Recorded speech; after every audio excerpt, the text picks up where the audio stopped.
Now we have Huma and Ali. Yeah. You can see I'm very emotional. Hi everybody. So I'm a mother of 4 now. I had 2 boys and a girl before, and I was really very happy. But this was just an accident, and I wasn't ready because my all 3 were cesareans. So I was not ready for the 4th one. Anyhow, I wasn't ready at all, and I was literally like in depression for 2 days, thinking, well, like how will I manage everything if I give birth to the 4th one? And at that time we were going through a lot because he had a small business which went in a terrible loss. We had no money to pay even our bills, and nothing. It went in terrible loss. So planning for the 4th one was a big challenge for us. So we decided, I decided that we'll just abort the baby. And we went to Surrey Hills. And while I was just entering the clinic, Paul just stopped me there. Literally, he just stopped me while I was entering there, and I was like, who is this person and why is he bothered to do that? And he just stopped me and he asked me, why are you doing this?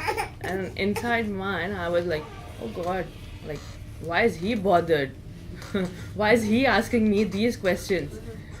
Then we just had a long chat, like about an hour, I think. I don't know about an hour, but it was a long chat. Yeah, it was really long. And we discussed many things, why we were doing that, and he helped us. He explained everything. Like, I wasn't ready, like I wasn't 100% ready, but somewhere in my mind I was like, four children, I won't be able to manage 4 children. Yeah, financially and mentally and physically, because mine were 3 were cesarean, so I wasn't like 100% ready. Then after having a long chat with Paul, I was really emotional, and I am still feeling guilty that why I was taking that step. I know I do love children, but somehow what went wrong that day, we were not able to make the right decision at that time. And every single thing what I do, I always ask my mom. But that time I didn't even speak to her, because I knew that she would have stopped me for doing that. And I thank God first of all, because he was the first one who stopped me. He was the only one who sent Paul, and he stopped us. So yeah, it was throughout I was very emotional, and I was really feeling very guilty that why I was doing that. Now when I see my baby, I was like, I really feel very guilty sometimes that he is so cute, and we were doing so wrong thing. Yeah. Many women feel the same. No, pressures. we don't. No, Yeah. we stopped. Yeah, I just gave birth to him, and this was my 4th cesarean.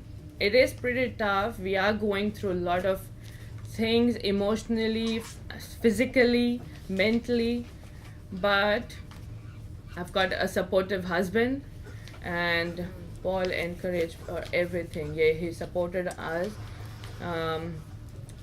We were seeing a private doctor because of him. Yeah, he helped us we too. put them in touch with a very good obstetrician. Yeah. That's wonderful. Yeah, because I was concerned because of my 4th cesarean. So we were seeing Dr. Simon. So yeah, he helped us a lot too. Both of them, I thank them a lot from deep down my heart. I thank them a lot. It's our Glad great that you pleasure. had this encounter with Paul. Yeah, just because of Paul. Yeah, we are here now with our baby. Yeah, I think you described very well the situation that many women find themselves in. Thousands and Yeah. thousands, feeling that they have no choice, that they're overwhelmed. particularly women who already have children. Yeah, More that's than right. 50% of women who have abortions already have children. And in this country, we are all alone. We don't have any family, so it's really tough. The emotional support is very important. Yeah. I think that's what is particularly offered outside clinics in this situation and pregnancy help centres. Is the emotional. Can I just say something? We've had 3 people come here, and they're fairly recent people who we've met and helped. Over more than 20 years, there are actually hundreds. I could run people past members of Parliament all day long. In fact, kids that are now at school and people that we've helped, because we stood there and prayed outside the place and there was no harassment. They'd all testify the same thing. Thank you, Paul. Thank you. We've come to question time.